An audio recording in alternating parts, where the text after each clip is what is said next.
Assalamualaikum warahmatullahi wabarakatuh. Alhamdulillah, Ahad 22 Januari 2023. Kita kembali berbagi cerita. Kita sering mendengar cerita dewa. Dewa di dalam Quran, kalau melihat kisah yang ada adalah Nabi Idris alaihissalam. Karena Nabi Idris juga adalah nabi yang berasal dari Cina. Dan bangsa Cina adalah bangsa yang mengenal istilah dewa. Jadi memang ada cerita nabinya yang diangkat ke langit dan tidak kembali. Nah, cerita dewa ini disempurnakan dengan cerita Isra Mi'raj Nabi Muhammad SAW. Jadi prosesnya sama, proses pergi ke langit, tapi Nabi penutup Muhammad SAW kembali lagi ke dunia ini, lalu membangun peradaban dunia yang maju tentang perikemanusiaan yang adil dan beradab. Itulah jadi kota Madinah, kota yang bercahaya sampai hari ini. Nggak ada kota seperti kota Madinah yang dikunjungi manusia dari seluruh bangsa-bangsa di dunia ini. Dia kota, beda dengan Mekah. Kalau Mekah itu negara ruh namanya. Karena sejak awal itu dikenal sebagai tempat ziarah dari seluruh manusia. Nah, bagi mereka yang pernah mencium Hajar Aswad akan bisa bercerita tentang itu, tapi kita nggak bisa ceritain karena itu kognisi, namanya pengalaman pribadi. Nah, banyak orang bicara manusia setengah dewa. Sebetulnya cerita manusia setengah dewa itu salah. Yang benar manusia ini memang kalau di konsep Quran adalah makhluk tempat ilmu.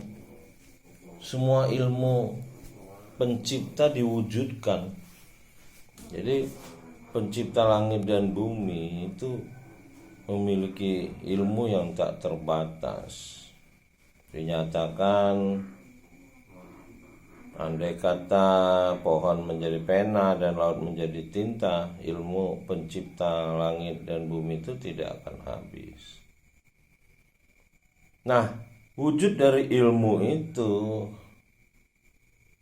melalui manusia yang iqra, manusia yang membaca, manusia yang belajar. Yang dipelajari, yang iqra jelas Al-Quran, bacaan mulia, kitab cahaya, kitab ilmu. Dan kalau kita belajar, yang baca buku itu dari pangkal sampai akhir kita baca berulang kali sampai paham. Dan hebatnya Quran itu semua orang bisa membacanya, mau profesor, mau yang tidak sekolah, asal dia bisa membaca, tidak buta huruf dan bukan menghafal. Kalau menghafal, orang nggak membaca juga bisa hafal, dia meniru, namanya kayak burung beok segala macam itu meniru. Jadi kalau manusia cuman menghafal, ya otaknya nggak berfungsi, ya jadi burung beok lah dia.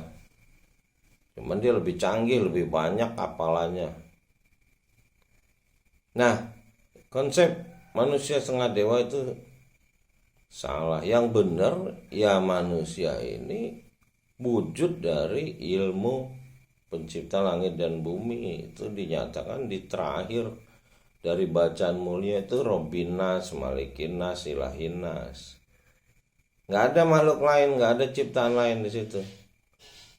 Apa Rob malaikat, apa Rob jin, apa Rob ayam, nggak ada. Cuman ada manusia yang sudah dari awal pembukaan, di awal dia udah mengenal Alhamdulillahirabbil alamin, Ar-Rahmanir-Rahim, Maliki Yaumiddin, Iyyaka na'budu wa iyyaka nasta'in, Ihdinas siratal mustaqim. Jadi dia udah berada di track yang dia minta sebelum masuk ke Quran Iqra ini.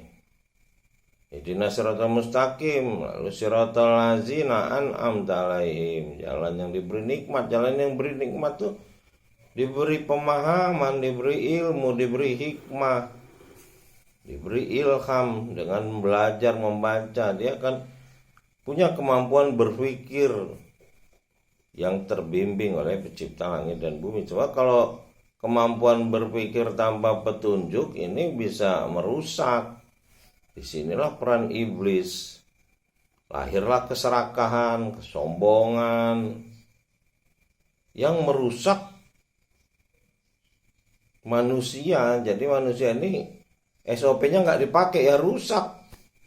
Dia akan serakah, dia akan merusak alam, tidak menjaga keseimbangan dan lain-lain. Nah, setelah dia tamat, berulang kali dia akan mengalami satu proses perubahan dimensi. Karena pemikirannya adalah dimensi cahaya. Makanya bisa lahir pesawat, HP Android dari hasil pemikiran yang terilhami dari Iqra, bacaan. Jadi orang-orang yang menggunakan matematik itu dulunya dapat dari ilmuwan Arab yang memang menekuni bacaan mulia Quran. Dan kita kalau berulang kali Iqra, baca Quran, dan dulu orang zaman Nabi Muhammad mereka sholat tuh baca Quran sehingga banyak yang hafal, bukan menghafal, karena mereka membaca terus selama sholat bersama Nabi terakhir Muhammad SAW. Dan mereka mengerti sehingga mereka bisa berpikir. Ini memang. Nah, cuman yang terakhir orang Islam Mekah berbeda karena mereka tidak mengakui Quran.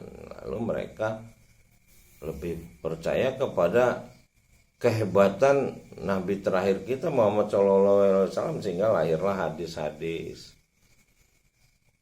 Tapi mereka buat hadis, tapi cara hidup mereka nggak mengikuti Nabi Muhammad, Nabi terakhir yang berakhir dengan hidup ya apa adanya, karena dia berpikir tentang orang lain terus, yaitu kemanusiaan yang adil dan beradab, keadilan sosial. Sementara mereka yang membaca hadis, menghafal hadis ini hidupnya berbeda dengan kehidupan Nabi kita yang masih mengikuti pola hidup Nabi kita ini. Abu Bakar, Umar, Sayyidina Ali. Kalau Utsman udah enggak. Nah, ketika Utsman inilah dia mengangkat seluruh pejabat orang Mekah. Nah, disinilah lahir generasi baru umat Islam. Lahirlah kitab yang tertulis, lalu kitab-kitab lain yang enggak sesuai dengan kebijakan pemerintah dihilangkan. Lalu proses berikutnya ya berkembanglah kisah hadis-hadis itu oleh orang Mekah. Lahirlah pola-pola agama yang dulu pernah terbentuk, agama Nasrani, agama Yahudi. Sehingga lahirlah agama yang serupa dengan basis Al-Quran, tapi Al-Qurannya sendiri tidak dipahami dengan baik. Mereka lebih mengandalkan pada cerita nabinya, lalu cerita ulamanya, dan mereka tidak lagi melakukan iqra dengan baik. Sehingga mereka dinyatakan di Quran, orang-orang beriman ini lebih serakah dari orang kafir. Nah, hari ini kita bisa lihat orang-orang yang beragama katanya mengikuti Nabi Muhammad SAW dengan hadis-hadisnya itu, kehidupannya berbeda dengan kehidupan yang dijalani oleh Nabi Muhammad SAW, penutup para nabi.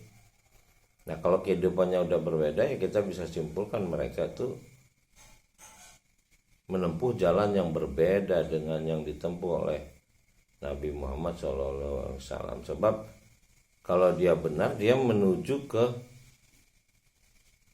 fanaan dunia, dia menuju ke frekuensi cahaya. Frekuensi cahaya inilah yang hasil Nabi Muhammad Isra Mi'raj, tapi dia kembali lagi ke dunia dan dia tidak mengambil dunia ini, tapi dia membenahi dunia. Nah, ini banyak ditiru oleh orang-orang hebat di dunia ini, seperti Gandhi, Nelson Mandela, Thomas Jefferson.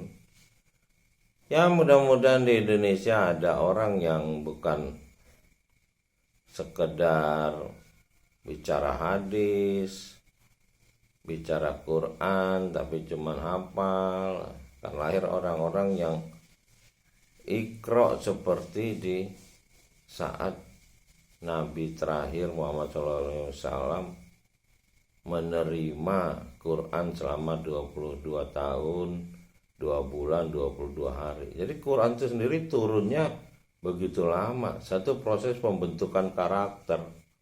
Jadi kalau kita membaca Quran selewatan aja, sekali baca udah terus ngerasa tahu, baca dari ulama sana sini, ya nggak terbentuk karakter Qurannya.